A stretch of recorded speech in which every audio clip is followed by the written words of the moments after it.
Go. Good afternoon. My name is Chris Whitaker. I'm President and CEO of Humber College.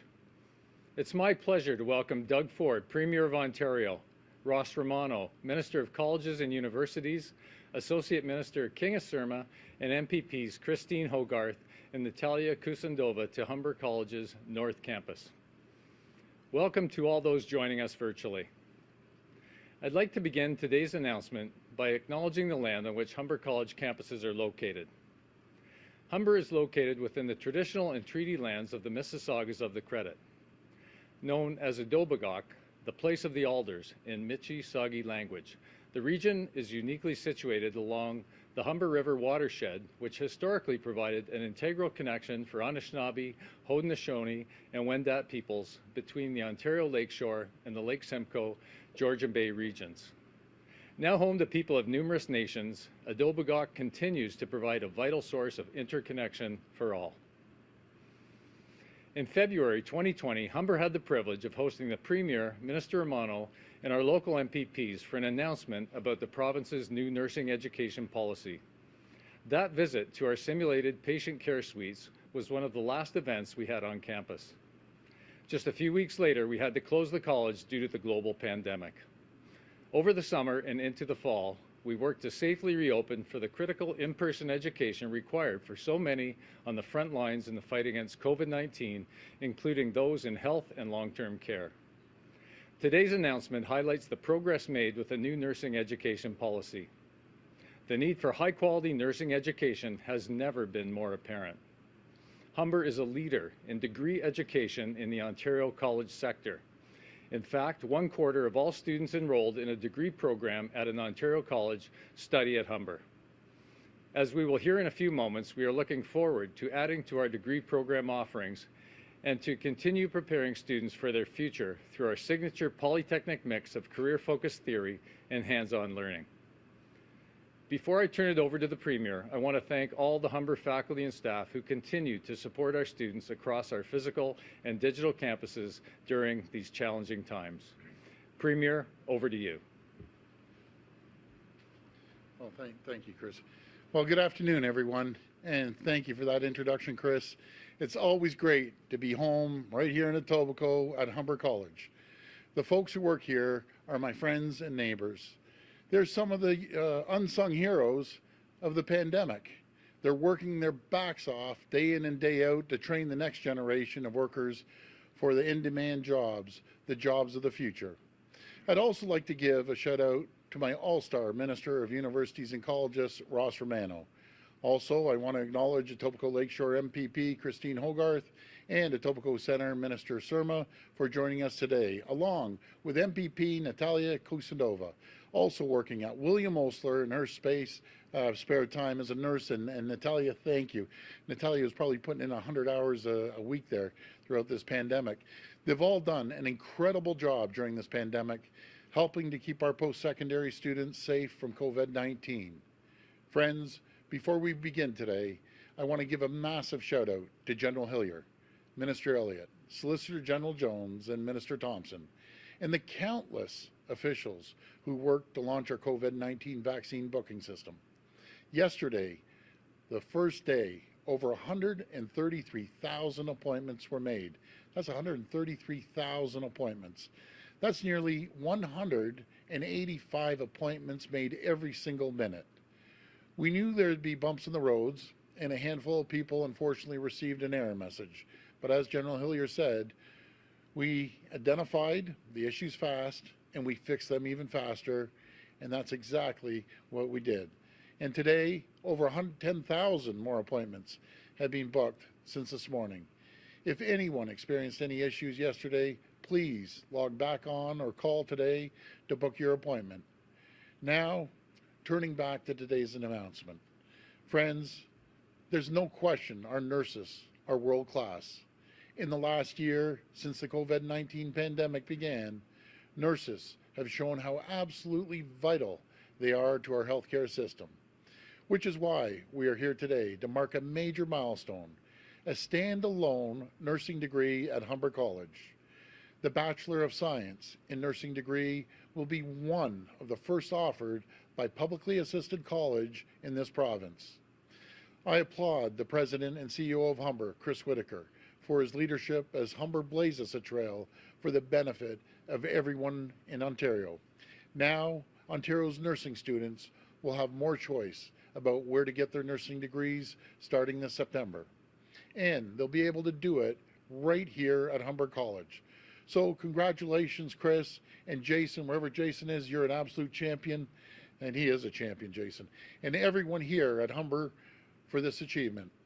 I couldn't be more pleased and prouder of what this program means to our hospitals, long-term care homes, public health units, and everyone in Ontario. This will change the face of healthcare in our province for years to come. Thank you, and God bless the people of Ontario. Now I'll hand it over to Minister Romano.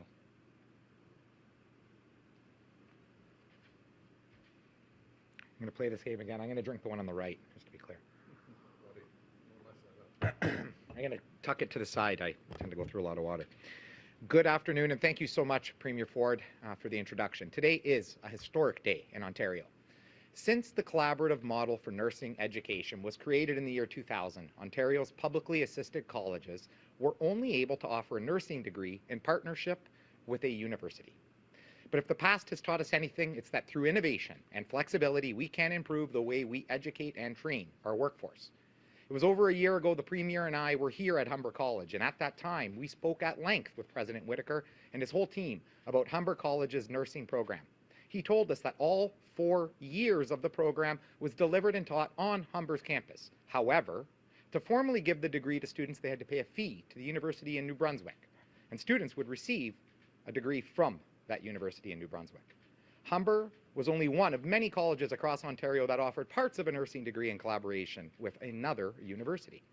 We recognized the amazing work our universities do in training nurses and other professionals. However, we know that our colleges have been and remain able to deliver high-quality nursing education, and empowering them to do so will make it easier for prospective students to access training in their own communities. That's why last year I announced that we were moving forward with allowing colleges the power to grant nursing degrees.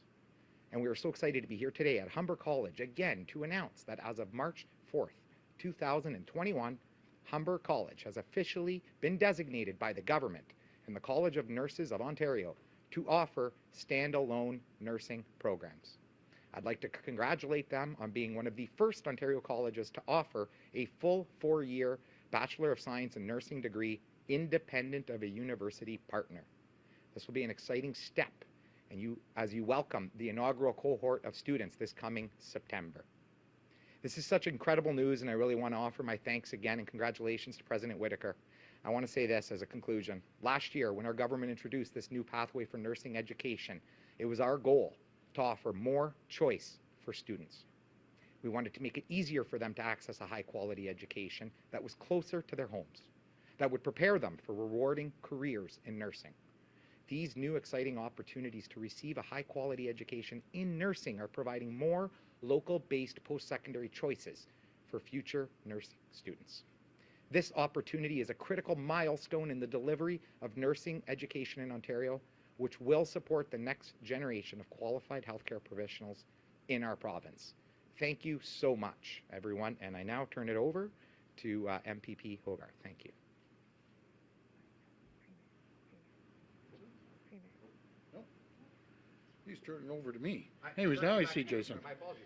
And I see that, you know something, folks? I see the greatest counselor in the city of Toronto, Michael Ford. Good to see you. Champion. We'll go to the phone line for questions. First question, please. From Sean Jeffords at the Canadian Press. Hi, Sean. Go ahead. Good afternoon, Premier. Hi. I wanted to ask you about a report that we've seen this morning from the Ontario Science Table, Advisory Table. They're saying that based on the rise of variants across the province, that we are now in a third wave of COVID-19. Yes.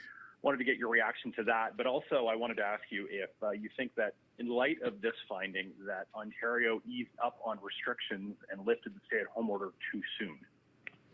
Well, again, and good question, Sean. I heard the same thing from the science table, and I always respect what the science table says. I take my information through Dr. Williams, Chief Medical Officer, and we'll be sitting down talking to him. But again, the message to the people, yes, we're seeing the vaccinations roll out, but we can't let our guard down for a second. We have to make sure we social distance, constantly be wearing a mask, follow the protocols of the Chief Medical Officer. We can't let our guard down. So I'd be very, very cautious moving forward. Follow up? And Premier, I also wanted to ask you about the NESI change in guidance when it comes to the AstraZeneca shot and how that might impact the vaccine rollout. They're now saying that seniors 65 and older can get this shot. What's that going to mean for Ontario's vaccine rollout? And will it mean that 65 to 80-year-olds can now get the shot in pharmacies and at doctor's offices? Sure, Sean. So, we're going to fulfill the commitment with the people that have already registered. But, when we get a change of direction from the feds, which is NACI, and they're changing and moving the goalpost, I can't begin to tell you how, the logistics behind it. It just messes everything up, to be very frank with you. It's good news that they can can go older than 60, 65. But man, we have everything set up. We get everyone lined up, and all of a sudden, without notice, today now we can move the goalpost again. So now we have to change everything. It's not easy. I'll tell you that, and I give all the credit to the folks out on the front lines, trying to constantly be playing catch up on these goalposts that are being moved. But we'll deal with it. We're going to make sure we commit to finishing off everyone from the 60-65. We're hoping we're going to get more AstraZeneca. Again, I couldn't give you an exact date. I hear maybe next week or maybe not. Possibly in the middle of April we're going to get it. Like, how can you run a system when you don't know your supply's coming 100%? I'll be very frank. You hear a little frustration. It's not my frustration. It's the frustration of the people on the front line, constantly trying to move and read and react immediately. So we'll get there. All I need is more vaccines from the feds. That's what it comes down to. Next question. From Laura Stone at the Globe and Mail. Please go ahead. Hi, Laura. Hi, Premier. Just on vaccines, so the province's high priority list for healthcare workers includes massage therapists, naturopaths, and chiropractors. And we know that York Region is now moving to vaccinate these people at the same time as those who are 80 and over. So how does it make sense for the province to be not even finished those over 80 who are the most vulnerable and giving shots to these groups before those in their 60s and 70s? Yeah, good question, Laura. Our direction always, let's make it a priority. We have 34 public health units, all kind of going at a different pace. Some are more efficient than others. But I encourage every public health unit, let's make sure we get 80 plus over before we get to anyone else. And I'm sure if you went to a massage therapist and said, do you have an elderly parent? Do you have grandparents? Are you going to give up your shot for your elderly mother or father of 80? I would say 100% of the people, no matter who they are, would say yes. So, folks, let's just get the 80-year-old plus done, and then we'll move to the next stage. But I agree with you, Laura. You can't justify it. So let's start moving. I'll talk to the public health officer out in York and ask him what the rationale is. And by the way, he's a great public health officer out there. That guy's moving like lightning. Follow up? Right, except this is your own government's list. Like these workers, these high priority healthcare workers are on your government's vaccination list. They're supposed to be at the same time as the over 80. So are you going to be changing this and move solely to age and the highest risk? I mean, he says he's just following what the provincial guidance says. So are you going to be revisiting this? Well, you know something, and there's a lot of smart public health officers out there, but let's just think this out for a minute. Who are you going to prioritize? And God bless the massage therapists. We need them, and they're great folks. But prioritize 80 plus. Now let's make sure, we take care of them. They're the most vulnerable. 70 is the most vulnerable, so on and so forth. But I'm encouraging every single public health unit, take care of the most vulnerable, the PHUs, and then we'll get to the massage therapists and get to everyone else. So that's my advice. Next question. From Lorenda Redikoff at CBC. Please go ahead. Hi, Lorenda. Hi, Premier. We're seeing a lot of info from family doctors saying they have no clue what the plan is for them in giving vaccines. That's, of course, apart from those few doctors' offices that are involved already in the AstraZeneca pilot. And as you can imagine, patients, they're also wondering, so what can you say to doctors and to patients? Well, what I understand through General Hillier and through the Minister Jones and Minister Elliott, they've been communicated to through the OMA. I know General Hillier was on with a number of family physicians as well. And as soon as we get more vaccines, we'll be able to start distributing all through the family physicians. And AstraZeneca is one of them. And as you know, we do have a pilot project into three regions, be it Toronto and Windsor and over in Kingston in Doc's offices.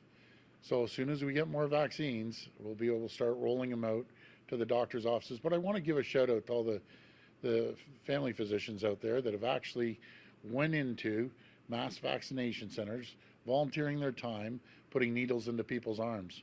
And there's just endless stories of the great work they're doing. So really what it comes down to, more vaccines. Follow up?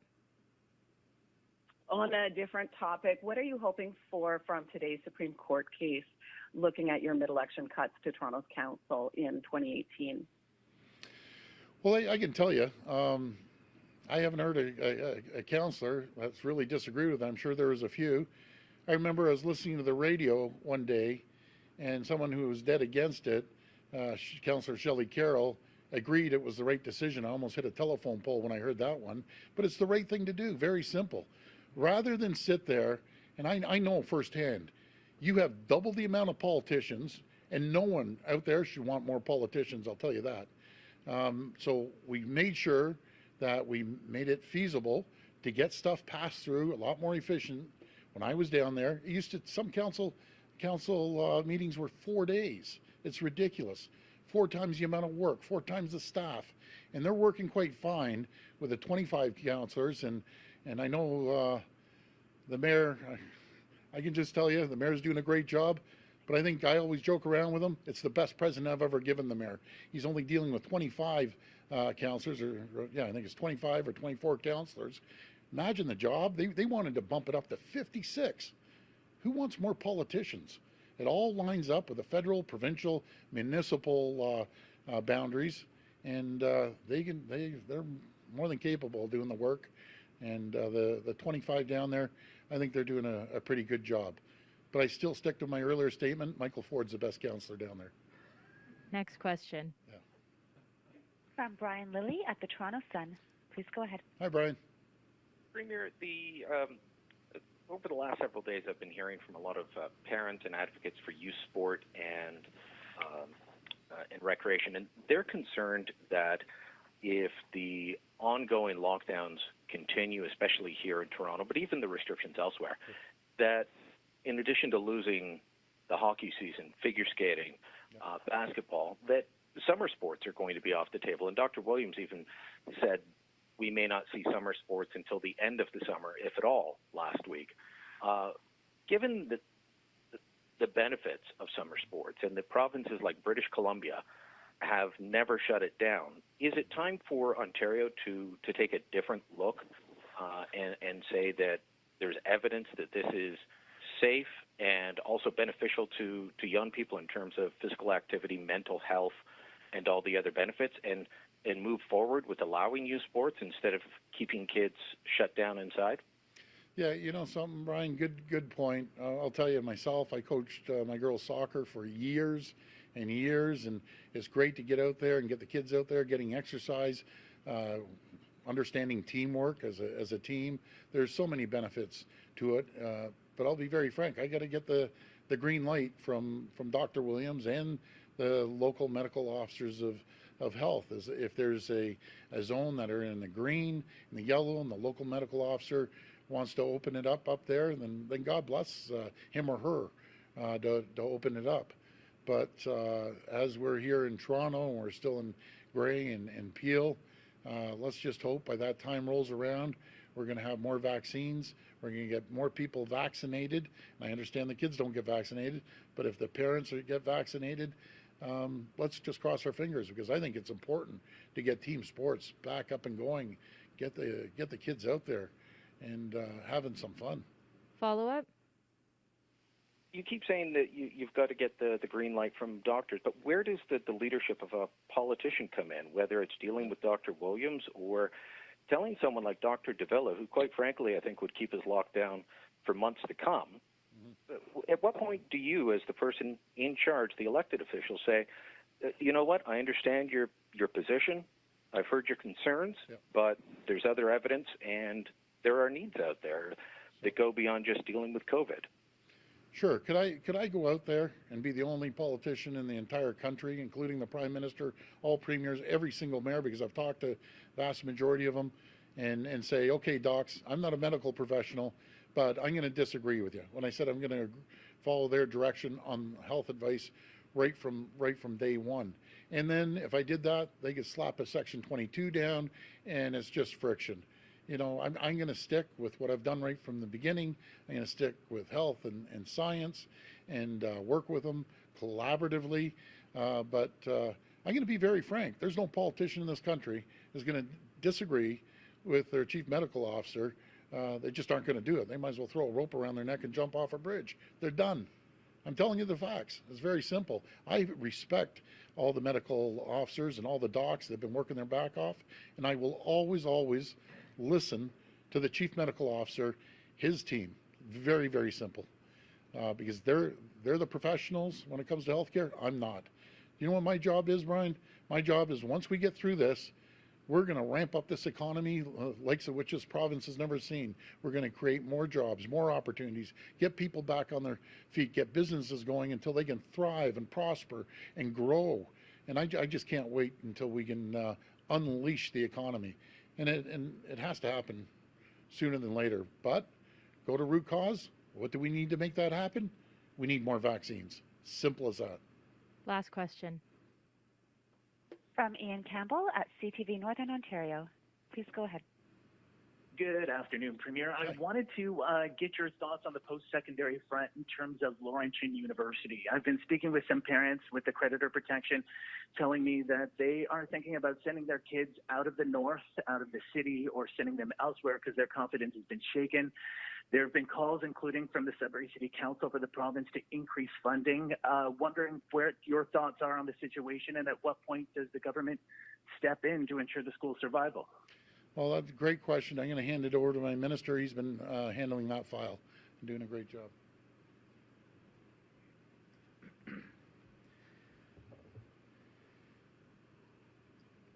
Thank you for that question, the opportunity to respond. So as a starting point, I don't want to belabor this point, but we have to appreciate that this matter is before the courts. CCAA, creditor protection, is a court proceeding in the Superior Court of Justice on Ontario. There is a mandatory mediation process that is a part of this that all the parties must follow. As part of mediation, it cannot be discussed. It cannot be, we cannot talk about the details of that. So we need to appreciate, number one, that this matter is before the courts. Therefore, I cannot get into the details, unfortunately. But I can leave everyone to rest assured that we are working on this very closely. Our entire cabinet, our premier, myself, are working very closely. We appreciate the situation that this presents for students at Laurentian, for people at all of our colleges and universities. This is a very, very difficult situation, and it raises an important alarm bell. But at the same rate, what I want to make sure everybody is crystal clear on is that our sector is strong, our sector is healthy. The students at Laurentian, we value those students, and we will certainly ensure that those students do not lose a year of study. We can appreciate the concerns that parents and so many others have there, but I have one message to all parents and everyone associated with what is happening at Laurentian University. You have an excellent institution to continue to receive your education from. Laurentian University was the first university in Northern Ontario. It's the largest university in Northern Ontario, and our government is committed to Laurentian University. Thank you. Follow up? Thank you. And Premier, I wanted to ask your thoughts on what the situation currently facing Sudbury and North Bay. North Bay was immediately into the gray zone after the lockdown ended. Sudbury's now been pushed into the gray zone, and the medical health officials are telling us that's largely being fueled by the variants. Where are the two regions on your radar, and what, if anything, will change in terms of added or further supports from the government in the hopes of turning things around? Well, I know Vic Fideli from North Bay. He's pulling in all resources to make sure that we, crush this the spread up there, and he's going to hold. He's going to do whatever it takes. We're going to put more vaccines up there, and along with Sudbury too. A little while ago, a couple of days ago, I had a conversation with actually a week ago. I had a conversation with the mayor up there. And in Sudbury, he's doing a great job. I want to correct something that I said, and I apologize.